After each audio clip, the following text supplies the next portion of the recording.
From the Middle is a founding member of Odd Pods Media. Hello, everyone, and thank you for tuning in to episode 154 of From the Middle. We are three middle-class guys living in the middle of America, and the middle chapters of our lives with a point of view somewhere in the middle. And if that's not clear enough, we're a comedy, culture, entertainment, and interview-style podcast, and we have a lot of fun just having great, relaxed conversations. Speaking of conversations, in this episode, we have the hilarious Andy Woodhull on the show. He's a stand-up comedian that's appeared on The Late Late Show with James Corden, Conan, Live at Gotham, and The Half Hour on Comedy Central. In 2014, he was the first comedian to make his network television debut on The Tonight Show starring Jimmy Fallon. His dry bar comedy special has over 10 million views on YouTube. All 5 of his comedy albums are in rotation on Sirius satellite radio, and his jokes have played over 50 million times on Pandora. Most recently, Andy worked as a writer on the Sci-Fi's The Movie Show and was featured in 2 episodes. Andy lives in Los Angeles with his dog Darwin. We are very excited to have Andy on the show, so cue that music. Oh, for the love. Sorry, just clearing my Mountain Dew hole. I got my phone hole cleaned today. That's where you keep it? You're so cerebral and you're so developed and evolved.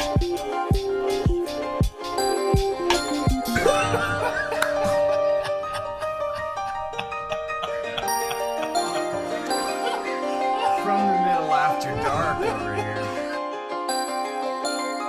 All right, we had a dog, Darwin, best dog I ever had. Golden Retriever, too. Are there Golden Retriever fans? Best dog I ever had. Love that dog so much. And we bought her. That's controversial. People don't like it but we did buy her. It's great if you can rescue a dog, but they're also for sale, so maybe don't get so worked up.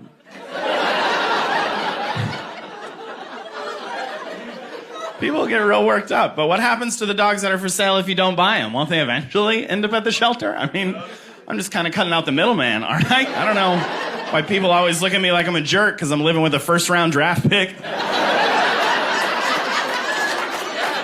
Awesome. Very excited for this episode. We have stand-up comedian Andy Woodhull. Andy, thank you so much for joining our show today. How's it going, man? Good. I'm just closing. I realized the window was open. Yeah, totally. I'm closing the window, you know. The neighbors are close and their windows are open, so I don't want them to have... I mean, you guys got a great podcast here, but I don't want anyone to have to listen to it that wasn't trying to listen to it. Well, actually, that advertising might help if you leave it open long enough. I'm so excited. He just doesn't want people to know where he is. Well, that's fair. Yeah, a whole other good reason. I'm so excited you're joining. Thank you. My wife and I were flipping through Amazon Prime, and we saw it's The World's Greatest Stepdad is the title of that special on Prime. Is that right? So everyone should go check that out.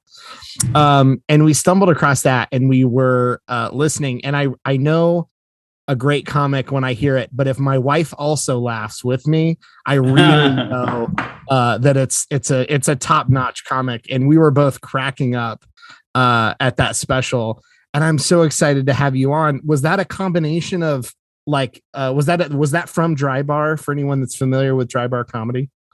That special World's Greatest Stepdad is Dry Bar. That's the Dry Bar thing.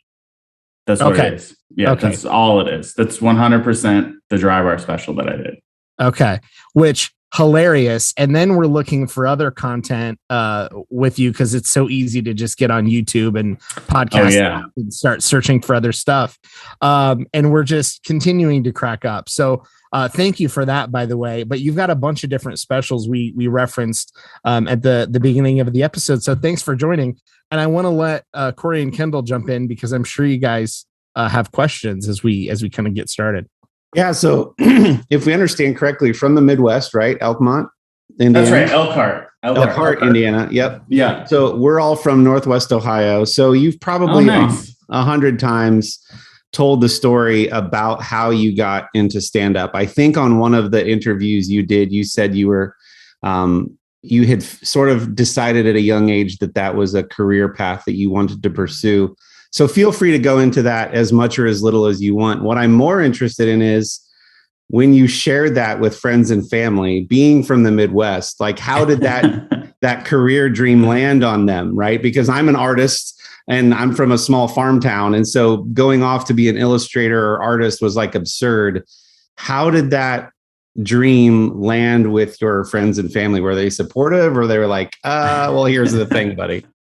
Well, everyone was to my face. I don't know what people said when I wasn't around, but all my friends would come to open mics. You know, when I asked them, I was always nervous to ask people too many times.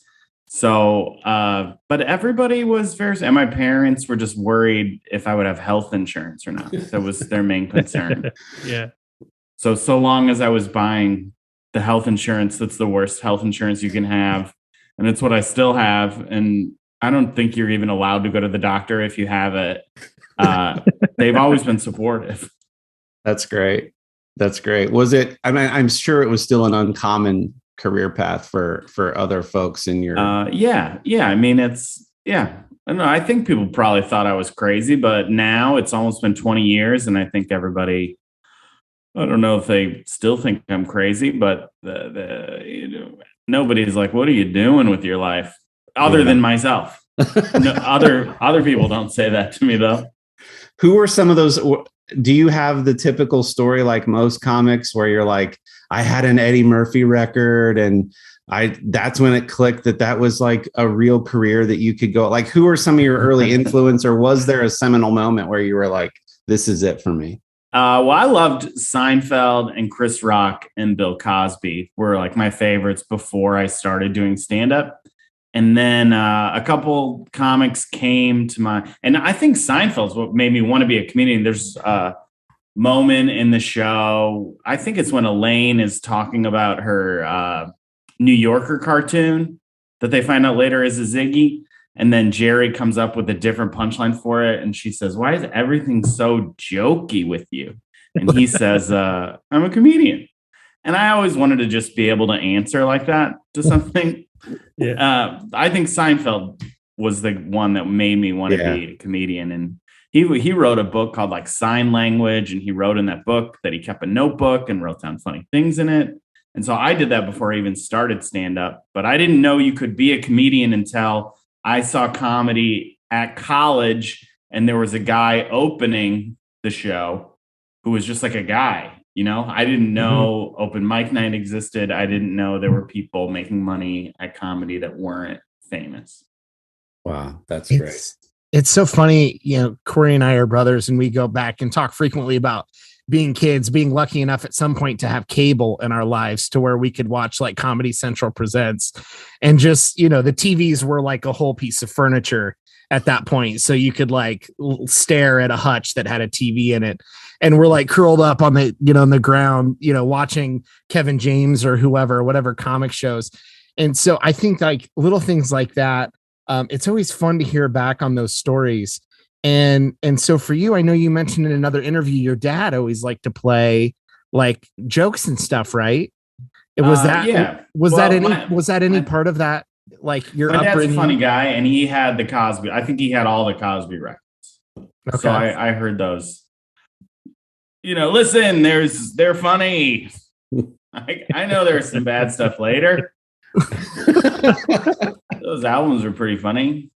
I think everybody in America like grew up admiring Bill Cosby. Mm-hmm. I think that's something that we all share. Now you feel weird about it, but it's true. And now everybody feels weird about it. Yeah. Was him playing jokes? Did that play in it at all, or was it just him listening to stand up and being naturally funny? Do you feel like that impacted you at all that way? I don't know. I guess maybe having exposure to it, but I don't have like a hard dad that I was trying to get the attention of. He has always been like interested in whatever I'm interested in. So, you know, it's not like I did it to be close with my dad. I just always liked being funny with my friends. Yeah. That's great. So I listened to all 2+ hours of your interview with Bert Kreischer, one of my favorites. Got to see him here in Columbus a year or two ago before the world closed down. And he said that you're one of his favorite comics in terms of your delivery, right? Like comics will always talk about there are the words you say, and then it's how you say it. My wife says the same thing, interestingly, but that your delivery is one of his favorites. So how long, and again, kind of maybe relating it to art, like how long did it take for you to develop your style? Did you mimic some of your early influences too much, probably at the beginning, and then start to find your own voice, as they say, to that delivery that you have and I love? Yeah, well, I guess I'm 19 years in. I think it took 19 years because I'll still listen and watch things from a year ago and cringe at the way that I talk. But I definitely, when I first started, I loved Mike Birbiglia to the point where older comic Greg Warren told me that I just had to stop listening to him because I sounded too much like him. Yeah. And so that did happen. I think happens to a lot of younger, like when you're new, you sound like someone. And then a lot of people say I sound like Tommy John again too. And I think that's just because we're close friends and started together. And so there's no way to not sound similar. I don't know. I hope that I've been the most myself that I can be, and it still am. I don't know when it's done. I hope, I'm glad that people like what I'm doing, and I hope that they continue to like. But I laugh at my own jokes. People say you shouldn't do that, but I laugh at my own jokes all the time. And then people in YouTube videos are, you piece of garbage, so unprofessional. I don't know. I'm just having fun. I don't know why. I laugh about it all the time on how Netflix gives like 3 words to describe a show. Yeah. And if it's a comedy, it's often like witty, funny, deadpan. Right. And my girlfriend and I joke about it a lot. Like, oh, I love it if it's funny, but I really want it to be deadpan. I want it to seem like no one doing the comedy enjoys it. So I'm not deadpan. I laugh at myself a lot. Well, I think it's because I'm having fun. Right. It's funny you say that because that was one of my wife's first comments. It's like some people you feel like they're laughing at themselves and it's a play to the audience. It just seems like he's having such a good time. And so that's just what we picked up. So it's working. What you're doing is working because it just feels like you're having a great time. Well, I'm glad. Yeah. So it comes through whether you feel like you've got your own style, for only a year or not. We had a great time. Speaking of COVID, like, would you say things are pretty much back to normal for comics now? Like, are clubs pretty much back to normal across the country? Do you feel like we're back? Is anybody still doing drive-up sets? No, I don't think that's happening. I mean, the masks are different city to city, but I think most of them are now done. I don't know what back to normal means, or I don't know that it will ever be like it was before. Just the way it feels, the way clubs are working is differently. And it used to be that this is just complaining. This is a comedy talk right here. But it used to be like sometimes clubs would have a following. People, you got a club in your town. You guys are from Ohio, like Hilarities in Cleveland. People just go because it's Hilarities. Mm-hmm. But clubs like that have almost disappeared. There's very few, if any. And now it's all about, I have to talk to marketing people myself. I have to, publicize stuff. That's what's changed more than anything. And it used to be like, you could reach out to a club like, hey, I was on these TV shows. And they're like, great, come, let's give you a shot. And now it's like, how many seats are you going to sell? Mm. So the pandemic, maybe we're headed in that direction anyway, but I feel post-pandemic touring has been different because now every week I'm like, how many people are coming? Not just, I can't wait to go to that city. Yeah. It's funny because you kind of joked about that on the Elkhart special about not being able to perform in the theater and you had to go to the basement, right? Because how many seats who's playing that theater this summer? I might go home just to see Weird Al is playing that theater. No way. Down the street from that basement I was in, Weird Al's going to be in my hometown. I can't believe, I wish I was there. If Weird Al would have played that theater when I was a kid, it would have been the greatest day of my life.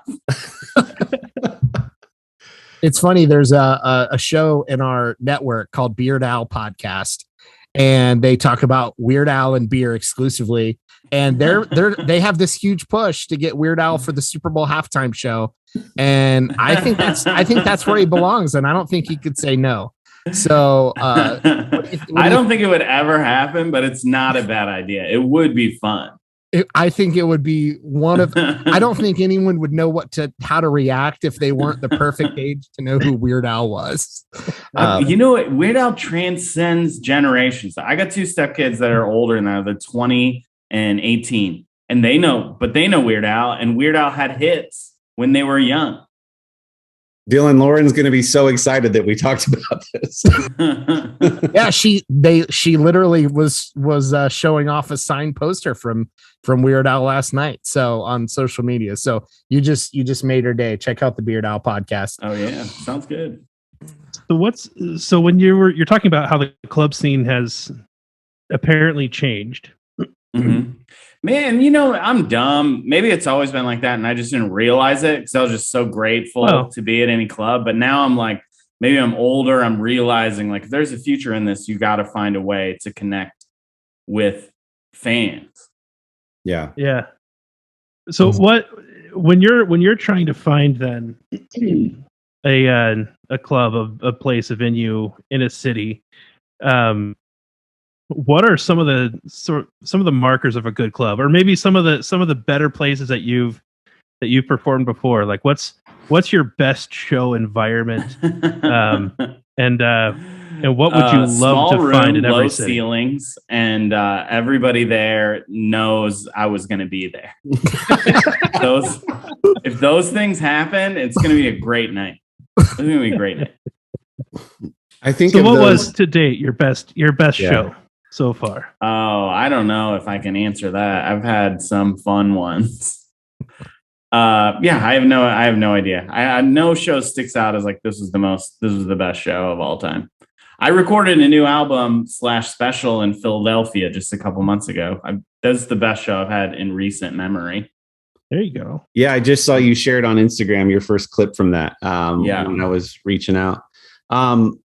You mentioned everybody in the room knows you're there. I think your style is very palatable, but I think of the like hardcore provocateur comics, or like the really just non sequitur weird comics, to go to a room where the people don't know that's that comic's shtick, like, and how sometimes that must go. It's cringy to think about.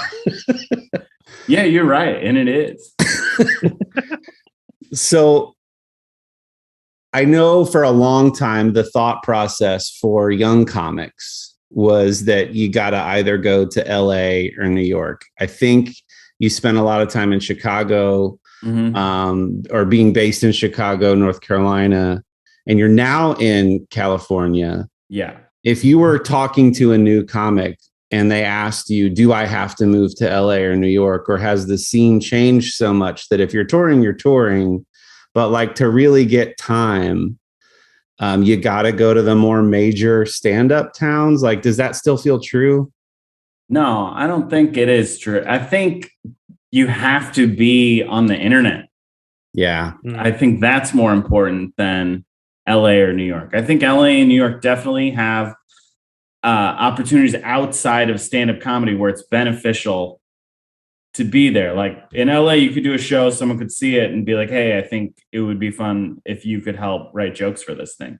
Yeah. So you're not going to get those opportunities outside of an LA or New York. But if you can build an audience online and then tour on the back of that, you don't need LA and New York. Yeah. And do you have thoughts on the mass exodus from LA to Austin? Everybody's following Joe. No, I really don't. I mean, I don't know Joe. I never met Joe Rogan before.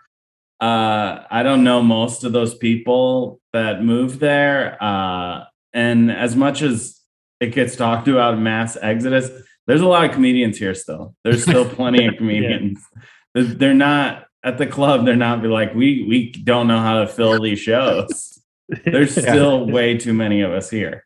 Could you sense that was a little tongue in cheek? But yeah, it's like the way that people are talking about it is like there is just tumbleweeds going across like Yeah. the roads in LA. There's not. It's still hard to get spots here. Yeah. So speaking of being on the internet, let's talk about Andy Woodhull's snack show on YouTube. Oh man, I would love to. Outside of finding a way to monetize eating, what's been your favorite part about putting that together? Well, I decided I wanted to do it because I never thought of a good podcast idea, and doing it by myself seemed intimidating, but I love trying new things. When I go to the store and there's like a new flavor of Cheez-It, it's like the greatest day for me. I can't wait to buy it and go home and try it. So I had the idea just from doing that kind of thing. And then luckily my friend Alex Stone, I was going to do just like a shitty version of me taping it on my phone. He wanted to do it with me and, you know, actually directs it and edits it and puts sound effects and makes it a million times better than what I was planning on doing on my own. But I don't know. I don't remember the main question, but I love it. And I think the thing I love most about it is I try to eat healthy during the day, but if I'm doing a snack show episode, I got to eat all this stuff anyway.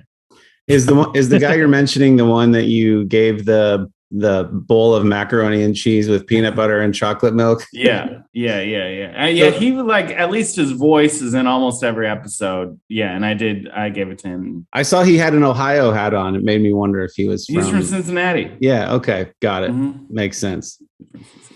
Yeah, that's great. That's the kind of thing we can get into. Yeah, it is. It's very well done. And obviously, you know, your comedy side of it, his editing side, I think it's made a really great special. And people love to go to YouTube to watch people eat things. So whatever that is, you're on. I think the only thing I don't like about it is it has not caught on. I'm surprised you guys have seen it. I'm very pleased you guys have seen it. So few people have seen it. We've spent a lot of time on it, spent money on it. I beg people when I do shows on the road now, I have these little cards printed out that have QR codes on them where you scan it and it takes you to follow because I want it to be successful. I want it to be like my thing where I can grow an audience outside of just doing stand-up. And it's been like we've done 10 episodes. So maybe it's been 10 months. Shorter than that, because we originally were doing 2 episodes a month, and it's a failure. well, we love it because it's not a failure on every level. On making money, on making money, it's a failure. On finding new fans, it's a failure. The one thing it has succeeded at is we're about to tape another one, which will be our 4th episode that companies sent us snacks to try. So as far as getting free snacks, it is a huge success. Wildly successful. But every other way to rate whether something's successful or not, it is a failure. Well, I appreciate the authenticity of the moment where you say it makes my day to try a new snack. Yeah. I think that's very much our audience, and they absolutely should go subscribe and watch your snack videos. Please, every episode I put out, I think this is the one. Like this one's going viral, and then this is going to be how we make money. We're going to be touring, and people are going to like, "Where's the snack show merch?" I don't know. Mm-hmm. Well, that way, at least when people show up and see you, they'll want, even if they don't recognize you as a comic, they'll be the snack show guys here at this theater. This is great. Yeah. Well, and if you believe it or not, we actually had multiple flavors of Mountain Dew to taste test on one of our episodes. like a dozen episodes back, we had the twisted apple and then the watermelon, whatever that we got from Kroger. And we're like, we got to try these because we're Mountain Dew-aholics here in the Midwest. I did a thrashed apple episode. And then we also had the watermelon, which I don't know what happened to it. It was in my cupboard, and the cans exploded and messed up the inside of my cup. The Mountain Dew watermelon sat for too long and just ate through the aluminum cans it was in, and was all over the inside of one of my cupboards. That feels you like the warning that your mom gives you of why you shouldn't drink it. You mentioned the new Cheez-Its. They have the Cheez-Its Puffed. Have you tried those yet? I've tried the Cheez-Its Puffed. I mean, I think it's probably the weakest new Cheez-It that they've put out. I like the crispy, like the thin crispy ones. I liked the Ridges ones. I mean, neither one is beating out regular Cheez-Its as far as the texture of a snack that I like. But Puffs, they're not as good as a cheese puff and not as good as a Cheez-It. I probably wouldn't get them again. I did try them, though. That's funny. Well, this feels like a good spot to take a quick break and hear a word from some of our friends in the Odd Pods Media Network. Hey, this is Russ. This is Kyle. This is Michelle. From the Infectious Groove Podcast. Join us every Monday for the most fun you can have with a music podcast. The Infectious Groove Podcast uses a positive and fun approach as we take time every week to share our jammy jams, then dig into a thought-provoking topic discussing all decades and genres of music. You can find the Infectious Groove Podcast on all major podcast platforms, or you can head to infectiousgroovepodcast.com to find us there and subscribe. We might have a controversial opinion here or there, but we always have fun with it. Oh, I'm sure I'll say something dumb. Subscribe to the Infectious Groove Podcast, part of the Odd Pods Media Network.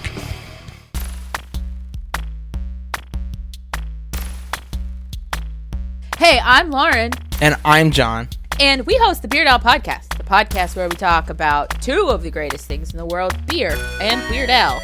And a lot of other things. We're funny. Yeah, that's basically what I told him to say. Good job with your script. I listened.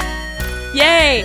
But no, seriously, we try and pair a beer with a Weird Al song and talk about both things and go where the conversation takes us. It's fun, I promise. You'll like it. Yeah, I mean, if you like talking about random things as well as, fine craft beers and some wonderful craft music. This is fun. Is this feeling okay for you? I feel good. I can't believe you guys watched the snack show.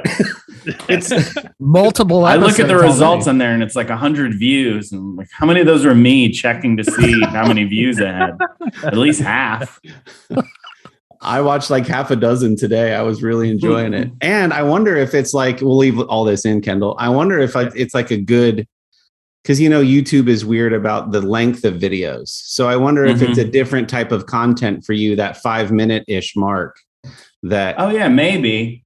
I don't know. I mean, I have the longer specials, and then there's somebody that like works with the guy that I hired to help with my social media that's just posting clips from stuff. Yeah. Well, we could talk snacks and our favorite snacks and why they're our favorite snacks. So this is a conversation we've had on our show a couple times, and we neglected to ask Kellen Erskine when we had him on. It's probably our more serious question. But I wouldn't use the word edgy when I'm describing you in my 3 Netflix words, right?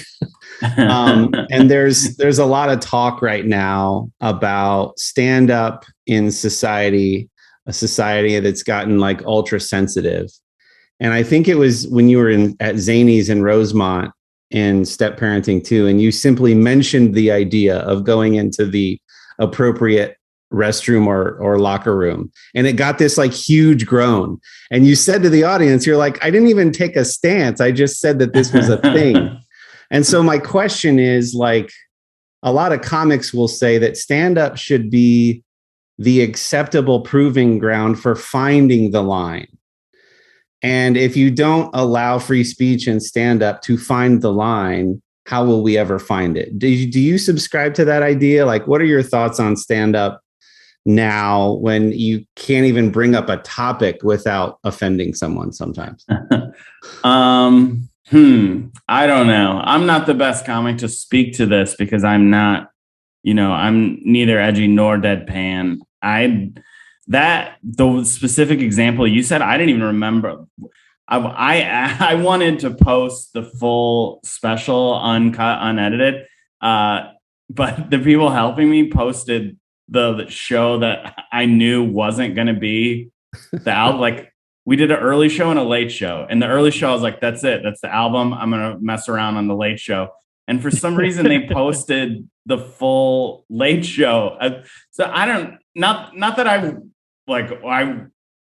said anything. I don't think I said anything on it that I would regret saying, but I stay away from stuff like that, I'm not like I think that we should be allowed to joke about anything. And I do think that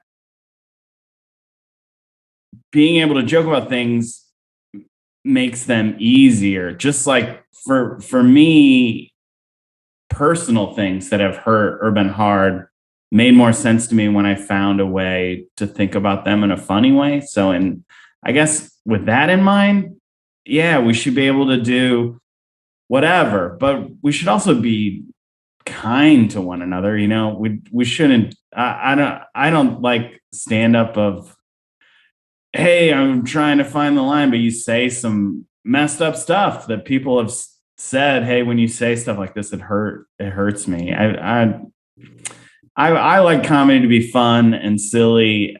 I don't need it to be edgy.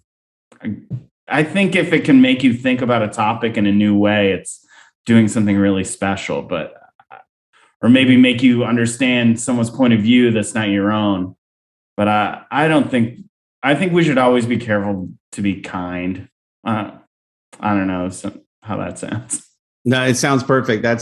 And no, you didn't say anything, even in that uncut version, that was unkind or even taking a stance. That was, in fact, my point. Like, you had simply just mentioned the idea of what at the time was a very fresh topic in the news, and just people groaned. And if they would have been listening, they would have known that you were like making fun of the fact that this was even a thing that we're having to talk about. And so it's a really interesting time. And I appreciate what you said. That's sort of our MO here on this podcast. We never, ever, ever get political.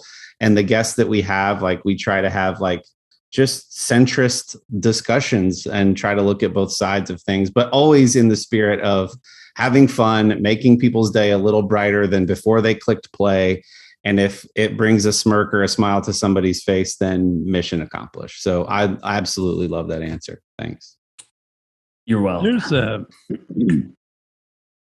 I don't know if you've heard about the Will Smith, Chris Rock thing that happened. And then subsequently the Dave Chappelle thing that happened. Yeah. I heard about it. You heard about these things? And what I'm curious about, just because I feel like it's in the same vein of this conversation. So maybe not you quite as much, but possibly in the greater comic community. Do you sense sort of a change in posture at all among yourself or your friends, or any kind of a shift in attitude, be it like, you know, we need to be more careful, or maybe it's we need to be more resolved lest they take this thing that we hold dear. Yeah. Any thoughts that you have observed or have about that? Well, in terms of like being censored, I've not felt censored at all. I've not felt in any way that I can't say something that I want to say. But like I said before, I'm not trying to say the most controversial thing. So, but in terms of being worried that someone's going to run on stage and attack me, I'm not. I think the only reason someone would attack me is if they wanted to like work up to attacking a famous person, like as their open mic night, they would come to my listen, I need people to buy the tickets. If you are just looking for a comedian no one's heard of to tackle or attack, I'm a good one. It's a cheap ticket. I'm getting a share of the door. So you'll be contributing to me, and I'll be helping you, hone your craft while you attack me in preparation for when you go to a show. Like, no one's going to catch. Here's the good thing about tackling me on stage is no one takes your cell phone away at an Andy Woodhull show. Your phone can be out. There's a good chance that they don't even have security. You'll make it to the stage. It could be a waitress trying to get you off me. You're going to be fine. Just don't be too rough with me, and don't get a comp ticket. If you get a free ticket and you attack me, you're an asshole. If you paid full price, all right, come on up. The next video we're going to see on your YouTube is you being attacked at a show and some patrons screaming about how they hate banana daiquiris or something. How dare you say that about Cheez-It Puff? They're delicious. Oh, man. That's funny. And meanwhile, if you're looking to troll a YouTube channel, let me give you a suggestion. Yeah. Just watch every video first. Yeah, I would love that too. Those mean comments also spike the algorithm. They don't read them. Comments are comments, baby. Negative attention is better than none. I know that's true, but I don't believe it. Please don't write me. It bothers me so much when people write mean things. Mean things stick with me so much longer than nice things, and I wish I didn't have that personality, but I think most people do. I was going to say that's an everybody thing. Yeah. Well, I mean, yes, but you were saying again when you were talking to Bert that like you really do want people to like you, and like it really bothers you if they don't. And like I have in my life there has been one person that has said like, I've heard your whole story. I get your shtick. Not interested. And to this day, like that one person, and we had there was a conflict. And I said, can we just get together over coffee to just talk it through? And they're like, nope, I'm good. And that happened like 7 years ago. And that still sticks with me, like this one person. So when you said that, I so appreciated that because I was like, oh, I'm there. Why am I this way? Yeah. I can't stand it. You guys all like me, right? I mean, so far. Even though I was late. Oh yeah. We're gonna have your YouTube videos on play all by the end of the night. Oh, thank you. Yeah, you're welcome. That's now the title of this episode. You guys all like me, right? With Andy Woodhull. I needed a title to the new album. That could be a good title. You like me, right? That's a good. Oh man, that's a good title. Can we share the title for the YouTube algorithm? It'll help both of us. Yeah. Yeah, it'll pick us both up. Here's something we like to talk about frequently, a very divisive Midwestern topic. How do you like your potatoes come holiday season? Mashed, skins in, little lumpy, butter, garlic. Do you have any preference? Yeah, specifically mashed potatoes. Yeah, strong preference. Mashed potatoes is my favorite side dish. I love them so much, and I like them no lumps. I like plenty of butter in there. Salt. I like garlic in mine also. I like what I like how my mom does it and how I do it. You drop a few cloves of garlic in with the potatoes as they're boiling, and then when you whip them, it gets whipped with the potatoes. And I like a beater, like you use a hand mixer to whip, so they're very fluffy. I like them very fluffy. Okay. So sometimes I throw a little feta cheese in there too. Feta cheese, yeah, crazy, but no skins, right? I was gonna say that's the coast getting to you there. I don't care about the skins. If they're skin, like if you're using a russet, no, I don't want the skin. But if you're using little red skins or fingerlings, then the skin can be on there. I don't mind the skin. All right, so we'll take it dirty. Yeah, I mean, that is the most thoughtful answer we've ever had to that question, and we ask everybody this question. And it's a Midwest guy. That's what it is.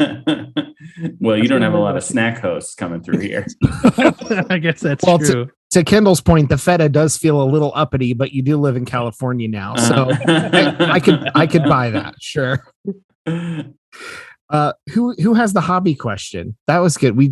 Somebody jotted that down. That's such a good one. Oh yeah, no, I mean, I think comics especially probably get a lot of the same questions. And so in an effort to be unique, I thought I'd ask, is there ever do you have a hobby or an aspect of your life?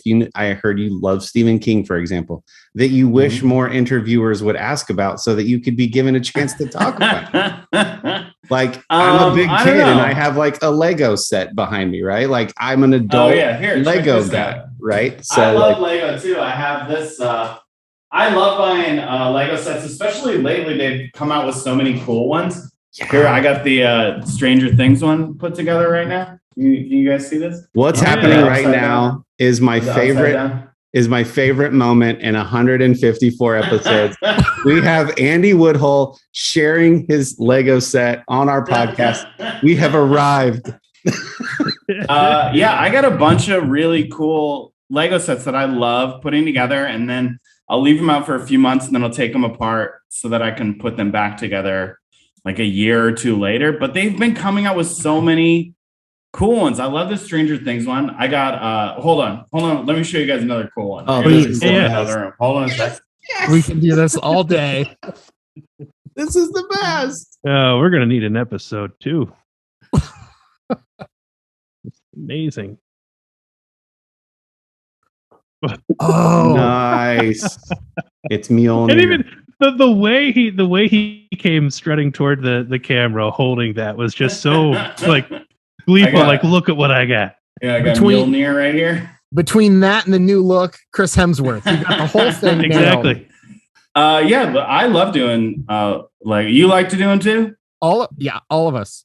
Yeah. I just saw that June 1st. There's an Optimus Prime that transforms coming. Did you guys see that? I'm gonna order it as soon as it goes on pre-sale. I have spent an embarrassing amount of money on Lego, and they're 37, and it is Then is that the big Millennium Falcon before you, like the $800 one? That's the big Millennium Falcon, that is a custom case through a company called Wicked Brick, and they make custom cases to the exact specifications of multiple Lego sets.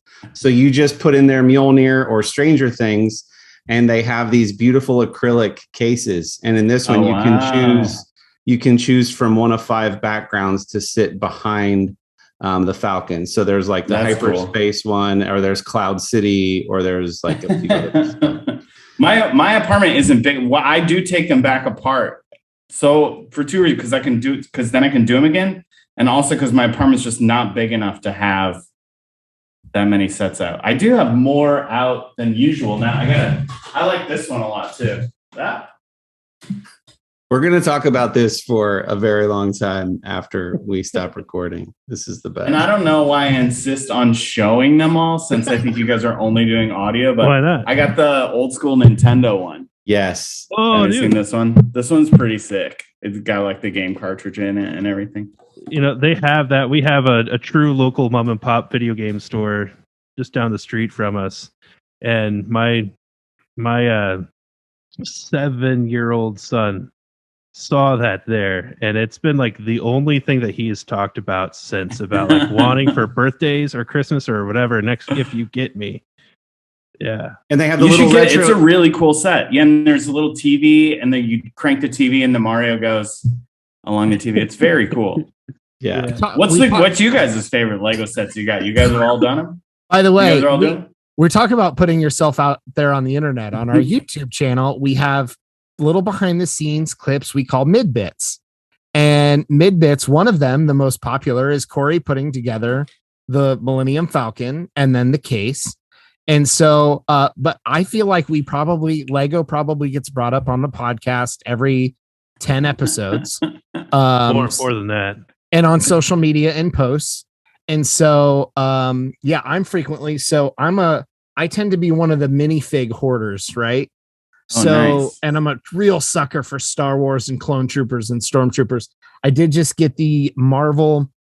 Did you see the Daily Bugle set? The huge, there's like 30 Yeah, I did. That looks cool. It's like Punisher and Daredevil and like way too many cool superheroes to not get that one. So that's me. Corey, obviously I'll let you speak to your own problem.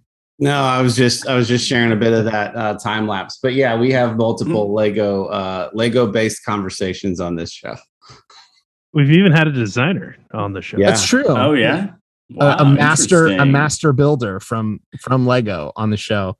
That's awesome. I'm so glad that you grabbed Mjolnir. It just brings. I find it peaceful putting them together. Like occupies my hands. I usually listen to a book on tape while I do it.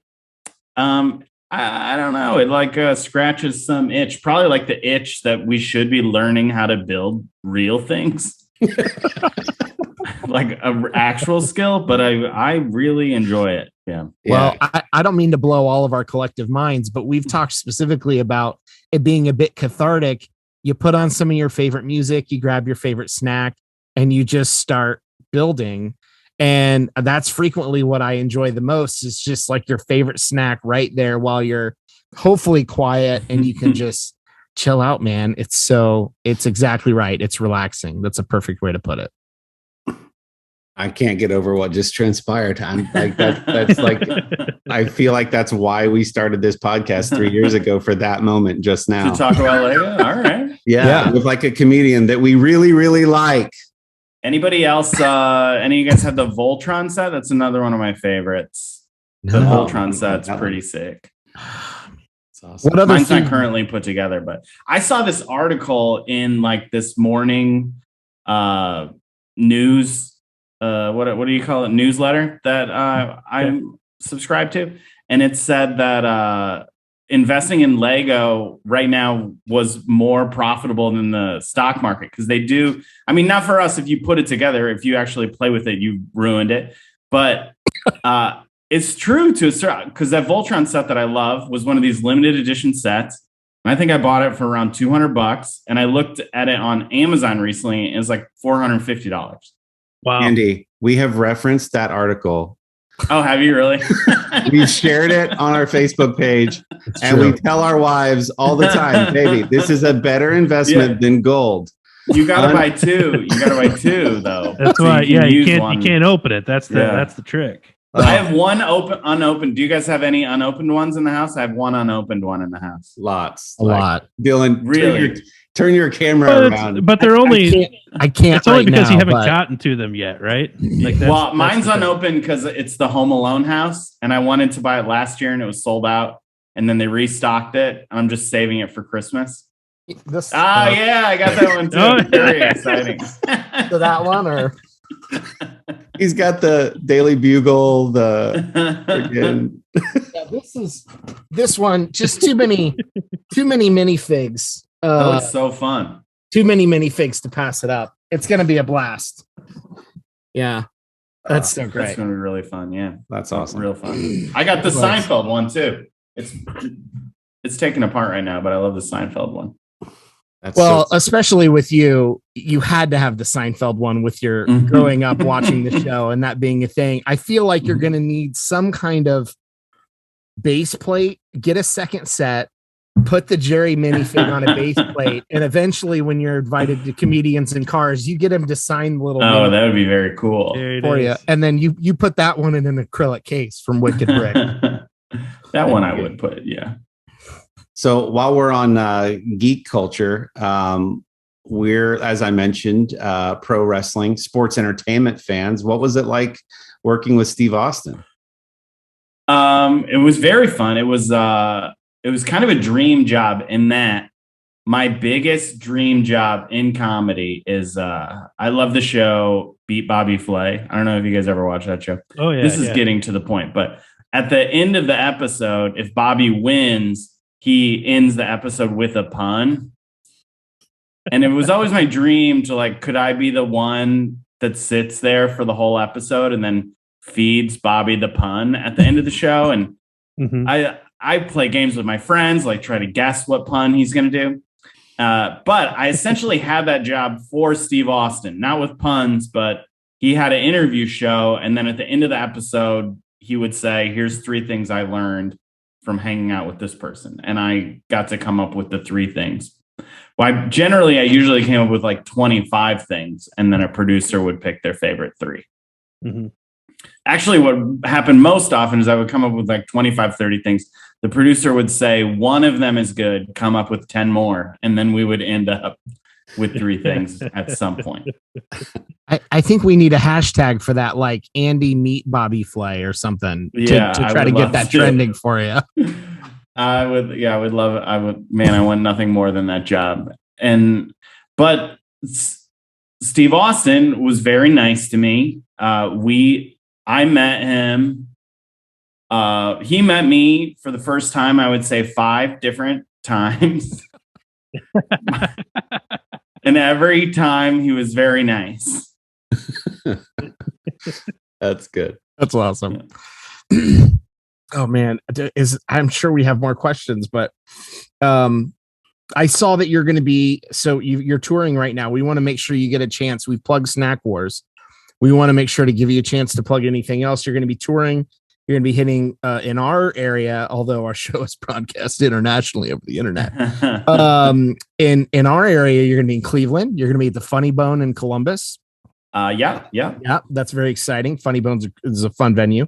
Where else? Where else should people follow, subscribe, like? Obviously, I mean, all my internet things are at Andy Woodhull. Easy to find on the internet. And yeah, Cleveland in December, I think. Columbus in October. It's a Sunday. And right before Columbus, I'll be in Cincinnati for like October 8th and 9th, I think, with a good friend of mine. We're doing the show together, and we haven't seen each other since before the pandemic. It's going to be a very fun hang in a very cool venue, and we get paid solely on ticket sales. So go ahead and go to that one in Cincinnati. It's at Motor Pub. Nice. Yeah, and you will be at the Funny Bone in Columbus on October 9th. So that's right. For all of our Central Ohio folks, do come out and see Andy over at Easton Town Center. Andy, thank you so much, man. This has been so much fun. Thanks for having me, guys. Hanging out with you.